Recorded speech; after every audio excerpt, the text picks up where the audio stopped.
pacificar, etcétera. Quiero decirte yo que por mucho que habléis vosotros, a mí me parece que Noriega es un dictador, y es un dictador que ejerce, que bueno, que tampoco nos caiga bien Estados Unidos, a quien no le caiga bien Estados Unidos, pues bueno, pero está muy bien, pero es que Noriega sigue siendo un dictador, a pesar de que no caiga bien en Estados Unidos. Pero es que los que están contra Noriega, ¿a quién representan? A los Estados Unidos. Pues Estados Unidos ha enviado sus observadores y da dinero a la oposición para las elecciones. Entonces, ¿en qué quedamos? No, pero si el problema, yo no creo que aquí se haga una defensa que no creo que hagamos ninguno de Noriega. No, se trata de eso. Hecho básico es que Noriega es un invento y una criatura norteamericana hasta hace relativamente poco tiempo. Sí, tampoco hay que olvidarlo. ¿Les dejó de interesar? Hasta que dejó de interesar, decir que Noriega fue una fabricación norteamericana. Y yo insisto en eso, por la historia de Centroamérica y de América Latina, la figura de los caudillos en América Latina no tiene que ver nada con la democracia, pero sí pueden arrastrar solidaridades muy importantes populares. Y esa solidaridad y esa popularidad la consiguen frente al vecino del norte. Eso no quiere decir que sea democrático, pero evidentemente, bueno, estas formas plebiscitarias pues no son infrecuentes en países, digamos, de área latinoamericana y centroamericana. Sí, no, hay otra cosa también que para la presentación de pruebas que se va a hacer, la gente en los funcionarios norteamericanos deben haber trabajado muchísimo para borrar la participación norteamericana en muchos de los arreglos que había entre Estados Unidos y Noriega. Hace poco apareció un artículo donde decía que muchas de las actividades desestabilizadoras en el Centroamérica las hacía Estados Unidos a través de Noriega e incluso conociendo, digamos, a través de narcotraficantes, ¿no? Digamos, para la financiación de operaciones sucias en las que Estados Unidos no podía aparecer. Bueno, yo creo que eso después del famoso asunto de Irán contra Gate, pues creo que ya nadie lo puede dudar. ¿Desde cuándo? Con Noriega o sin Noriega está claro que esos montajes se hacían, ¿no? ¿Desde cuándo conocía Cuba las actividades del general Ochoa? Perdón, Estados Unidos, las actividades del general cubano Ochoa. Pues también hacía mucho tiempo, es decir, la prensa norteamericana no decía el nombre, pero continuamente estaba denunciando esas implicaciones. ¿Por qué no se utilizan en un momento determinado o se utilizan en otro? Estuvieron años hablando de las implicaciones de los cubanos en narcotráfico y jamás dieron un solo nombre. Jamás. Exacto. Salvo cuando le interesó. Exactamente. Pues a eso iba con las famosas pruebas que nos van a dar Estados Unidos mañana. Se adelantó Fidel, ¿no? No, claro, se adelantó Fidel. Por supuesto. Por el temor de que el dossier se lanzase, como está casi anunciado, 7 o 8 días después. Claro. Retomando un poco lo que decía Roberto, yo creo que, digamos, se podría decir de esta manera así simple y llana, ¿no? En último extremo, parece que en muchos países latinoamericanos, en un momento determinado, esa figura del caudillaje, que como decía Roberto, tampoco son democráticas. Y no todos latinoamericanos, ¿eh? Sí, lo que yo estaba pensando. Nosotros somos latinos, no americanos, pero latinos. El problema del caudillaje ha sido bastante evidente. Tiene una tradición cultural que viene de la España y de la España musulmana. La figura del caudillo es una figura de la España musulmana y es una figura muy hispánica, del caid. El caudillo viene de caid.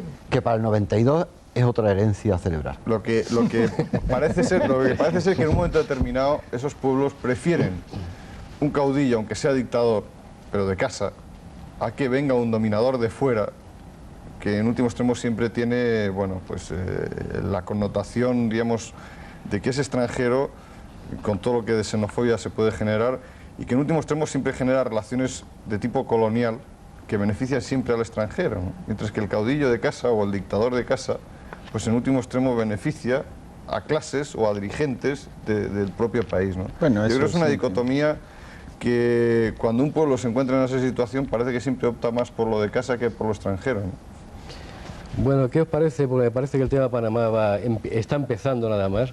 Yo creo que mañana viernes ya sabremos. Veremos las pruebas.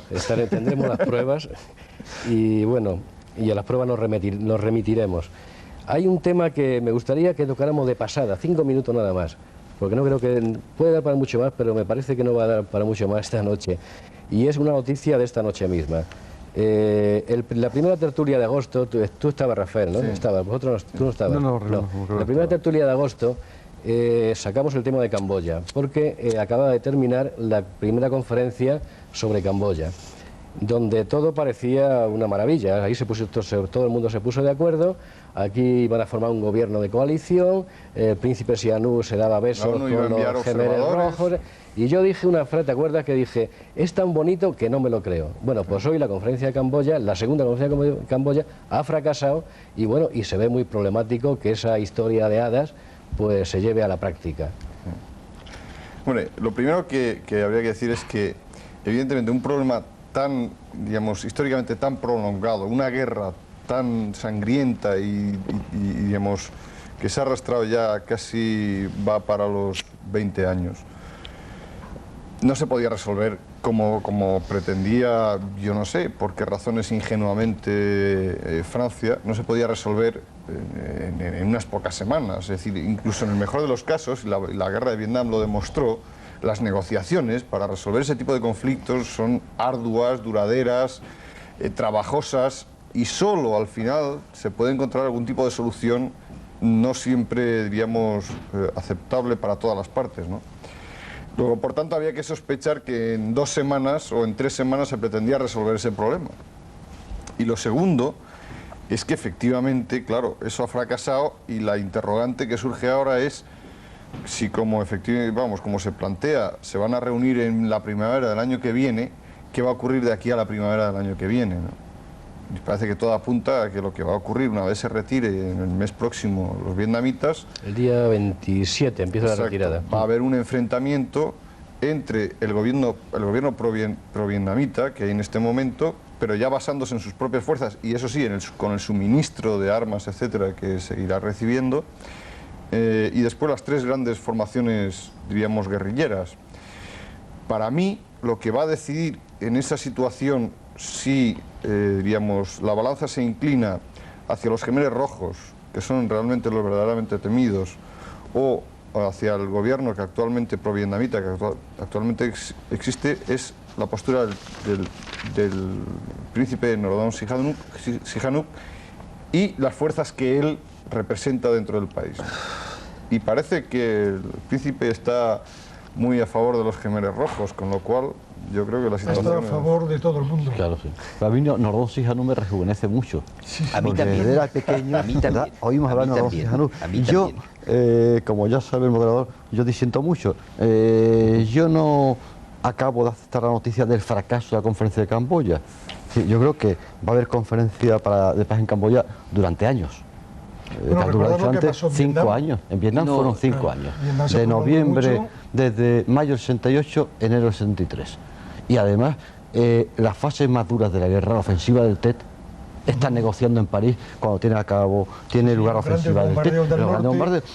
Yo lo que creo es que sí, que es una primera etapa, una primera toma de contacto que ha fracasado porque, bueno, evidentemente en un mes o en 2 meses no se iba a resolver la situación.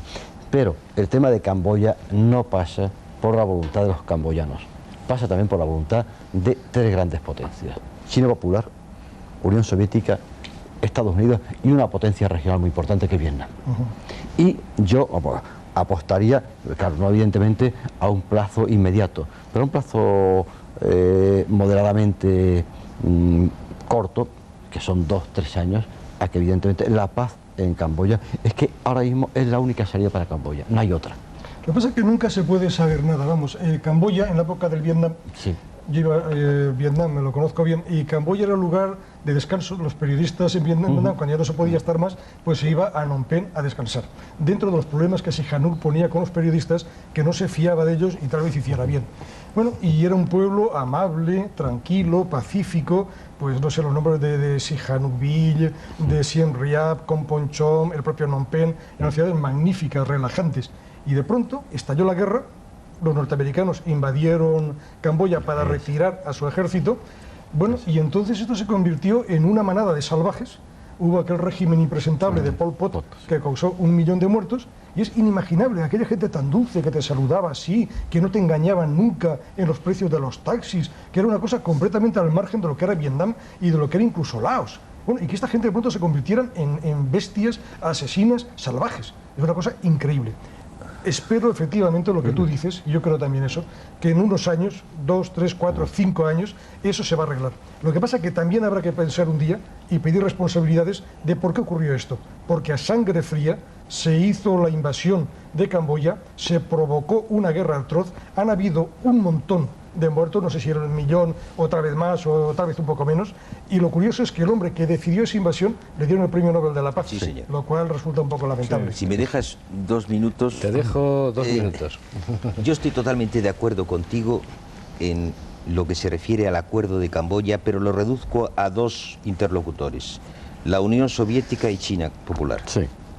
Nada más, punto. Pero luego puede suceder una cosa muy curiosa, que es un poco lo que está pasando en este momento en Afganistán. Exactamente. Claro. Exactamente. Es decir, tú puedes decidir, se puede decidir en cualquier cancillería occidental cómo va a ser las cosas. Bueno, pero resulta que tus antiguos cipayos también tienen intereses y a lo mejor, después de haberle dado tú armas, no se conforman. En este momento, el llamado gobierno provisional que se montó en Peshawar, de los mujahines, bueno, en este momento están a tiros entre ellos. Parece ser que hay centenares de muertos entre choques en diversas facciones. Ya estaban, si hago un inciso, en febrero, cuando los norteamericanos se van de Irán, de Afganistán, yo estaba en Irán. Los periodistas se fueron a Peshawar. refiere a los soviéticos. Los soviéticos, Los perdón. soviéticos. Ese es un lapsus ideológico. Los periodistas fueron a cubrir Pakistán, donde estaba la resistencia afgana, y fueron a Kabul, donde estaba el gobierno afgano. Pero en Irán no se pudo entrar, porque Irán es un país muy hermético. Yo estaba en Irán invitado para las fiestas del 10º aniversario de la revolución, y entonces me pusieron en contacto con los partidos de la resistencia afgana chiita pro-iraní. Entonces me encontré con que estos señores entre sí mismos no se saludaban, se ignoraban. Y las entrevistas que yo hice con ellos estuvieron todo el tiempo hablando mal, no de los que estaban en Pakistán, que esto los consideran la peste y ni hablan de ellos, sino de sus propios compañeros chiitas. Entonces, claro. Y que eso nos lleva a otra cosa, que es la falta de información y la desinformación hacía prever, porque, bueno, prácticamente todo el mundo lo dijo, se retiran los soviéticos, Kabul cae. Inmediatamente, inmediatamente. Pensábamos que era inmediatamente. Saigón. Exactamente. Bueno, Pues no. muchas veces los periodistas fallan, yo creo que más de lo que aparece en las predicciones, porque si los periodistas en vez de predecir se dedicaran a informar, mejor nos iría. Pero es que la predicción siempre es una tentación. Mejor nos iría. Por ejemplo, un tipo de información que se ha estado dando estos últimos días, ha sido primera página y está siendo todavía primera página de todos los periódicos, son los famosos mercenarios israelitas en el cártel de la coca de Colombia. Bueno, ahí apareció el coronel Klein, han aparecido otros nombres más o menos comprobados y parece ser que, bueno, que cuando aparece un israelita detrás de un destacamento que se dedica a enseñar cómo hacer la guerra o cómo matar a la gente, hay una especie de morbo ahí que siempre se relaciona a ese coronel o a ese israelita con el gobierno, con el Estado de Israel. Pero yo quiero lanzar esta idea, ¿no? Bueno, luego empiezan a salir pues que también hay ingleses o británicos, que también hay alemanes, que también hay norteamericanos. Yo voy a leer un dato que recogiendo documentación sobre el caso, yo de pronto leo en mis notas que, bueno, en Inglaterra, en Gran Bretaña, hay una agencia que se llama Servicios Consultivos de Seguridad, fundada el 14 de agosto de 1970, con la sede social de esta agencia junto a una base británica que se dedica a preparar a soldados de élite, en Fanduft Staff College se llama. Los socios son, por ejemplo, Leslie Alfin, que fue un agente inglés, que si recordáis, creo que Solana, que tiene mucha memoria para estas cosas, se acordará, fue el que estuvo implicado en el barco aquel alemán Claudia, que, bueno, en 1973 llevaba armas, fue pescado con armas para Lira. O sea, que estos son agencias que están ahí a la vista, que se anuncian en los periódicos. Bueno, esta agencia se anunció en el Nouvelle Express en el 75 pidiendo mercenarios para Angola. O sea, que esto es una práctica muy común en los países occidentales. Y no solo occidentales. Vicente, tú eres un experto en este tipo de cosas. Y además tú estuviste con los mercenarios en Angola. Sí. Acláranos un poco esto, ¿eh? ¿Son los israelitas solo o son más? ¿No? Yo diría una cosa.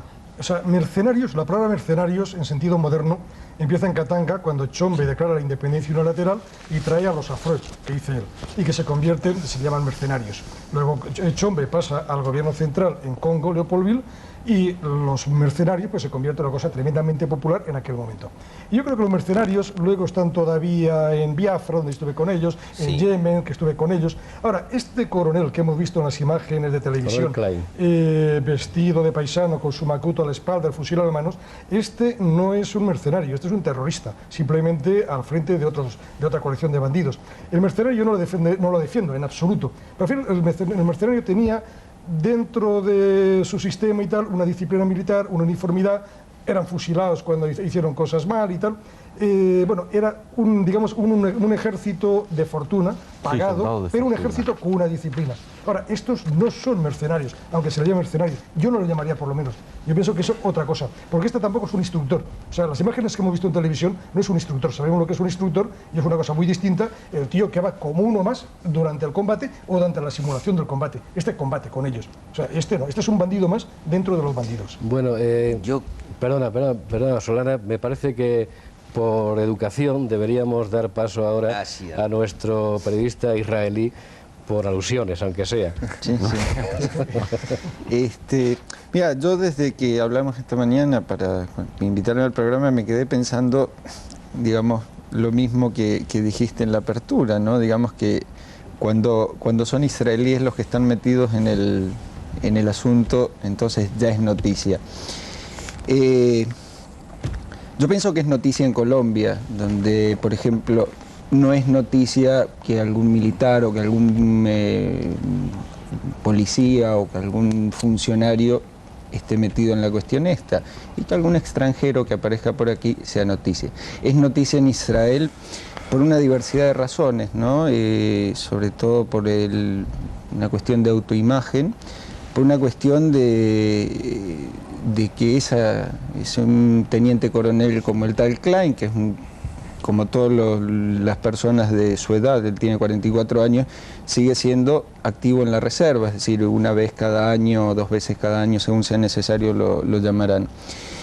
Y el soldado de a pie, como lo podríamos llamar, dice, este señor ha recibido dinero por hacer una determinada, digamos, por prestar instrucción a una determinada gente, y sabe cuáles son los resultados, pues los resultados del narcotráfico son conocidos, la drogadicción, es la muerte de tanta gente, porque inclusive los traficantes de armas, ¿no?, que no son santos de mi devoción, tienen, digamos, a su favor la posibilidad teórica de que esa arma vaya a caer en manos de una persona o de un pueblo que la necesite para liberarse, pero en el narcotráfico no hay ningún tipo, digamos, de escapatoria, es para matar gente. Entonces el soldado de a pie dice, si este señor, digamos, hizo su cálculo y cobró su dinero y sabe lo que va a pasar, porque es un teniente coronel y está metido en estas cosas y sabe lo que... ¿Qué pasará el día en que él me esté conduciendo o sea mi oficial en la batalla? Quizá me deje, digamos, una persona de esa calaña moral, no puedo confiar en él. Hay también una preocupación, digamos, por el lado del gobierno israelí, ¿no? Porque sería, digamos, el que un militar israelí, incluso de reservas, digamos, que es un civil, esté metido en este tipo de cosas, puede deteriorar las relaciones que hay. No solamente las relaciones a nivel, no quisiera decir militar, pero Colombia ha comprado armas a Israel, Israel le ha vendido aviones Kfir, y es un mercado, digamos, del que no se puede, digamos, un mercado legal dentro de la legalidad de lo que es digamos, legal dentro de lo que en el derecho, ¿no? No es justo una cuestión de venta de armas a todos, creo, nos repugna. La cuestión pasa porque este tipo de gente, digamos, puede exacerbar los ánimos del gobierno colombiano. Ahora, que sea noticia en el mundo, que es la cuestión que me preocupa, digamos, es un tema para pensarlo, ¿no? Porque habiendo tantos, digamos, habiendo instructores o terroristas, como querramos llamarlos, digamos, gente a sueldo del narcotráfico, ingleses, alemanes y entiendo que sudafricanos, que no es noticia, digamos, eso realmente me preocupa, ¿no? Yo pienso que va a una cuestión que va mucho más al fondo, ¿no? La única imagen que hemos visto es la de este señor. Si la imagen hubiera sido de un británico o de un italiano, tal, pero de sería todas formas, popular y estarían los periódicos. Claro, Y si este señor hubiera sido chino, pues sería el señor Chinchán. yo no pienso, yo pienso que si el señor hubiera sido chino no se le hubiera dado Menudo vídeo. Ese Tiene es un valor tremendo ese vídeo. ese es el tema, y además yo creo que no hay que preocuparse por el deterioro de imagen de Israel, No, está- porque más deteriorada no puede Después de estar. 500 muertos de la ¿Sabes? intifada, Sí, tiro a el tiro, tema mujeres, niños, desde- brazos rotos Pero con piedras. ahí vamos La imagen de Israel está tan deteriorada. Ya, No, ahí vamos nuevamente a la cuestión, porque el gobierno de Pol Pot no estuvo tan deteriorado, es que justamente Caray, que no. el hecho, el hecho de que sea Israel donde ocurran esas cosas atrae mucho más la atención. No. Cuando los chiitas o las milicias cristianas en el Líbano, o los sirios, por ejemplo, masacraron una cantidad enorme de gente en Tel el Zatar en el año 77 o 78. En la prensa occidental no apareció. ¿Cómo que no? Apareció. Yo no pude volver al Líbano después de lo que escribí sobre lo de los sirios. No Yo apareció, un libro que tengo titulado Morir en la Medina. misma medida en que apareció ¿Cómo que no? Sabra y Shatila, porque Alberto Cortés no escribió ninguna canción de Tel el Zatar, escribió una canción de Sabra y Shatila. Y cuando se escucha palestino, se escucha Sabra y Shatila y nunca se escucha la cuestión de Tel el Zatar. Pues está claro que el gobierno israelí no se tiene que preocupar de su imagen, que descanse. Yo pienso que yo estaba hablando de la imagen interna. Ahora, ese vídeo Perdón, es de un gran valor. perdona, y me gustaría que pues, nos preocupáramos por la imagen nuestra y no habláramos todos juntos. Solana me pidió la palabra por primera vez y te la cedí a ti. Bueno, yo quería, Vamos a darle paso a Solana. yo quería puntualizar algo sobre el teniente coronel Klein. Creo que podemos empezar a olvidarnos de él. El teniente coronel Klein, nos hemos fijado en él precisamente porque respondemos a la época de Katanga. Es decir, no es ningún mercenario. El problema que ha ocurrido en Colombia no ha sido que el teniente coronel Klein haya ido allí y haya sido contratado por los narcotraficantes, ¿no? Los narcotraficantes han contratado unos servicios de unas sociedades de seguridad israelíes, a una de ellas pertenecía el teniente coronel Klein. Es decir, no hablemos ya de mercenarios, hablemos de sociedades hechas y derechas. Es decir, sociedades que empiezan, evidentemente, vendiendo armas, que luego venden eso que se llama seguridad y que luego adiestran. Pero si los asesores israelíes han estado en Guatemala, que sabemos lo que han hecho en Guatemala, y tenemos insisto, nombres. no puntualicemos con ¿quién es el señor mercenarios, Klein? Uno no más puntualicemos de la con marea. mercenarios, son compañías de seguridad. Yo creo que aquí hay que profundizar un poco más. Y en eso estoy de acuerdo que el caso Klein es, digamos... Anecdótico. pero Totalmente. significativo de Claro. algo más profundo. En primer lugar, que además lo apuntaba Fernando, es decir, aquí hay que ver de dónde proceden, diríamos, estos expertos que adiestran a las guerrillas o a los narcotraficantes, incluso a los terroristas. Proceden, en primer lugar, de ejércitos profesionales, es decir, o de cuadros profesionales de los ejércitos, Occidentales. y no solo occidentales. Porque también los de los ejércitos del este también adiestran en determinados países. Es que quería precisar. No, pero estaba pensando, como tú has citado, en el caso del ejército británico, un ejército de profesionales, es decir, de gente que no, la mayor parte de los miembros no son de recluta obligatoria como los países, la mayor parte de los países occidentales, sino, en fin, El mercenario profesionales. ese de los 60 murió Ese se ha justamente acabado, cuando el militar completamente. profesional de los ejércitos regulares fue contratado en calidad de asesor, Claro. etc. Entonces, claro, el mercenario Segundo, tomaba los el servicios puesto. secretos. Los servicios secretos y los exagentes de la CIA o de lo que sea, es decir, de la KGB o del... forman parte de este tipo de asesores. Los exmiembros de grupos guerrilleros que han operado en otros países y que cuando se resuelve la situación en ese país, yo estoy pensando, por ejemplo, en este momento en los dirigentes de la Contra, en los dirigentes militares de la Contra. Hombre, pues si se resuelve el problema en Nicaragua, van a tener que buscar un empleo. Sí, va a ser un problema. Ya lo es. Y no hay que olvidarse que no, algunos grave. exdirigentes militares, o bueno, dirigentes todavía militares de la Contra, eran dirigentes militares de Somoza, ¿no? Y después, en último extremo, yo pondría a los mercenarios en el sentido en el que lo decíais antes. Pues, hombre, parece que algunos todavía se reciclan, ¿no? Ahora, a mí lo que me parece muy importante es que hay unos intermediarios. Y en los intermediarios hay unos servicios secretos de diferentes países, unas empresas de seguridad, aparentemente, diríamos, privadas, ilegales, pero que encubren realmente una actividad claramente ilegal, y hay gobiernos intermedios. No podemos olvidar esto, es decir, y enlaza en parte con lo que comentábamos antes de Noriega y del narcotráfico. Hay gobiernos intermedios que legalizan lo que ningún gobierno directamente se atreve a asumir de cara a la opinión pública, por lo que significa de repudiable este tipo de actividades, ¿no? Yo solamente quiero citar dos cosas, y no tengo nada, diríamos, personal contra Israel, pero sí hay dos datos objetivos. En primer lugar, hay una cita de Franceschini, que es uno de los brigadas rojas, de los que crearon las brigadas rojas, en el que reconoce que los servicios secretos israelíes se pusieron en contacto con ellos, con los brigadistas rojos, para ofrecerles en un momento determinado los nombres de quién se habían infiltrado dentro de la organización de los carabinieri, que se habían infiltrado dentro de la organización, a cambio de que ellos siguieran actuando, porque les interesaba desestabilizar Italia.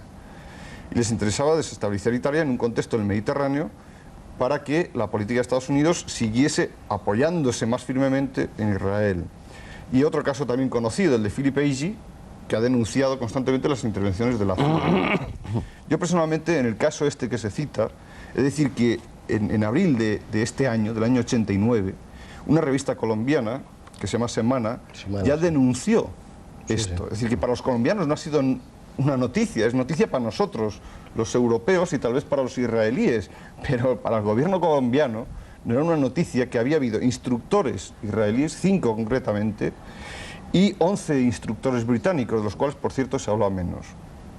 En el caso de Jerry Klein, yo tengo mi personal hipótesis, en virtud de la cual yo creo que efectivamente el gobierno israelí sabía de las actuaciones de este señor y de la agencia o de la empresa de seguridad de este señor. Es que hay varias. Y que además tuvo un apoyo o encubrimiento de los servicios secretos. Sería muy largo discutir el porqué de estos posibles intereses de que esto fuese así. Pero simplemente voy a dar un dato. Es decir, para mí la hipótesis, el test de comprobación va a ser lo que se haga en Israel respecto de este señor. No, hay otro dato. Si se le juzga y se le condena a cárcel o lo que sea, para mí será significativo de que el gobierno israelí no estaba tan involucrado. La condena tiene que ser muy leve. No, pero me temo que va a pasar como en el caso de Oliver North. No, hay una cuestión. A a Margaret Thatcher le han preguntado con respecto a la cuestión y ella dice, la ley británica, dice, según la ley británica ellos no han hecho ninguna cosa, no han cometido ningún delito según la ley británica, no les podemos hacer nada. Ahora, en Israel, digamos, ha sido todo lo contrario. Primero que se han comunicado, digamos, la policía israelí se puso en contacto con la policía colombiana y la policía colombiana todavía no ha respondido. Segundo, el aparato político está buscando entre todas las leyes que pueda haber para ver la forma, digamos, de llevar a esta gente a juicio. Tercero, en una entrevista que Klein dio al semanario El Tiempo de Colombia, él dijo que, o a Israel, porque se me mezclaron un poco las cosas, él dijo de que en abril, creo que coincidentemente con lo que apareció en Semana, lo llamaron los servicios secretos de Israel y le dijeron de que no siguiese en sus tareas porque lo que estaba haciendo era trabajar para los narcotraficantes. El señor Klein decía de que a él lo habían contratado para unos pobres granjeros para defenderse de las hordas comunistas, cosas por el estilo, pero yo personalmente no le creo. Ahora, yo no soy quien para juzgar, como decía el editorial de un diario israelí de la competencia, no el mío, dice, nosotros los periodistas lo que tenemos que hacer es presentar los hechos. Todo lo que pase después es trabajo del aparato legislativo, del aparato jurídico. Podemos dar un salto. Damos los saltos que quieras. Bueno, es que el salto, olvidando la anécdota del teniente coronel israelí, nos llevaría a cuál es el volumen de venta de armas que tiene Israel para países centro y latinoamericanos y cuál es su presencia económica y militar desde hace bastantes años. Y yo creo que ahí Vicente podría también informarnos, es decir, porque bueno, el que esté el señor Klein, pues bueno, entra dentro, digamos, de estos Esa negocios anécdota, habituales. esa anécdota. Ahora, justamente- Quitando que la figura del mercenario ya desapareció, que hay otra cosa, se llama mucho más burocratizada y mucho más económica. Pero a mí me parece mucho más importante el otro. Es decir, ¿cuál es el volumen de armas, de venta de armas de Israel a países centroamericanos y incluso las conexiones que tuvo Israel con el Iran Gate y con otra serie de conexiones que nos llevan desde la venta de armas al narcotráfico otra vez? Bueno, ahora, justamente volvemos al principio de la cuestión de, digamos, de mi extrañeza de ser invitado, no es que me queje. Digamos, ¿por qué se habla del volumen, en este caso, se habla del volumen de armas de Israel? No se habla del volumen de armas de todos los demás países que venden armas a Centroamérica o a quien sea. Incluso Suecia, que vende cañones, digamos, no sé si específicamente a Centroamérica, pero Suecia también. Digamos, el mercado de armas es una cuestión. El que no vende es porque no puede.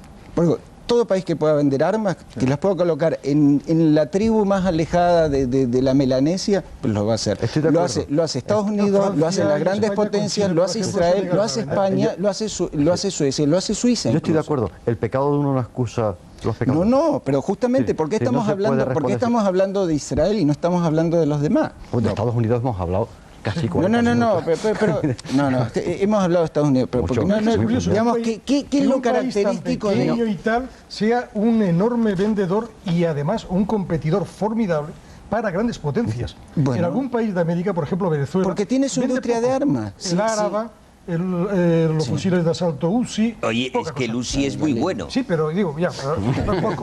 Claro, Por eso lo venden pero, oye, también. naturalmente. no, Estamos hablando en plan de mercancía y el UCI es muy bueno. Sí, sí, pero Hombre, los brasileños venden sus los brasileños venden sus camiones militares como agua, también porque son muy buenos. No solamente eso, y los cascabel, los Aparte, Brasilia, pero el ellos venden, Tucano. digamos, el que va a comprar un arma buena, no algo que se atasque después del tercero. A Digamos, mí me es un- gustaría, con perdón y un inciso para relajar un poco, a mí me gustaría participar en los beneficios de esta publicidad que estamos haciendo. a mí no me gustaría ni un centavo de eso me gustaría recibir. Sí es evidente que el tráfico de armas es uno de los elementos que potencian mucho la formación de estos grupos paramilitares, ¿no? Hay que distinguir entre tráfico y comercio. Sí, es sí. No, fundamental, yo he ¿eh? dicho tráfico, he dicho tráfico. ¿Y Mucha con gente habla de tráfico pensando en porque, comercio. es decir, digamos las cosas por su nombre. Es decir, hay gobiernos que venden legalmente, y entonces es comercio de armas, y hay gobiernos que cuando no pueden vender legalmente hacen tráfico de armas.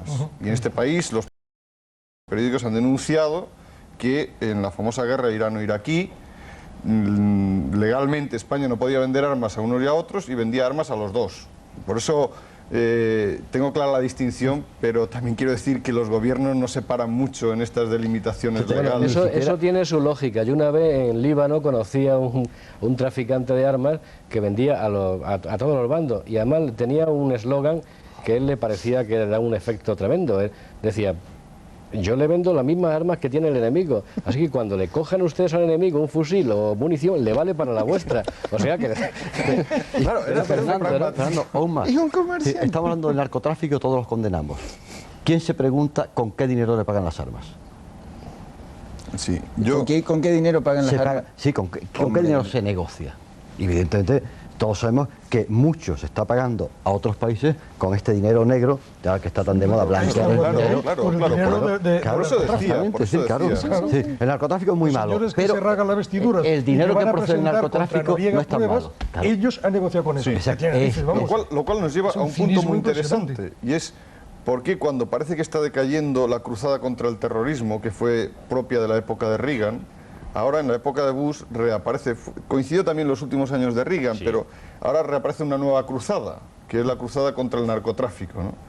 Claro, a mí no me deja de sugerir esto, que cuando las dos superpotencias empiezan a entenderse para resolver una serie de conflictos bélicos tradicionales que ocurren en la periferia, de repente hace falta seguir manteniendo, digamos, no solo un comercio de armas, sino también, digamos, una atracción de la opinión pública hacia un posible enemigo. Fue en la década de los finales de los 70 y principios de los 80 fue el terrorismo.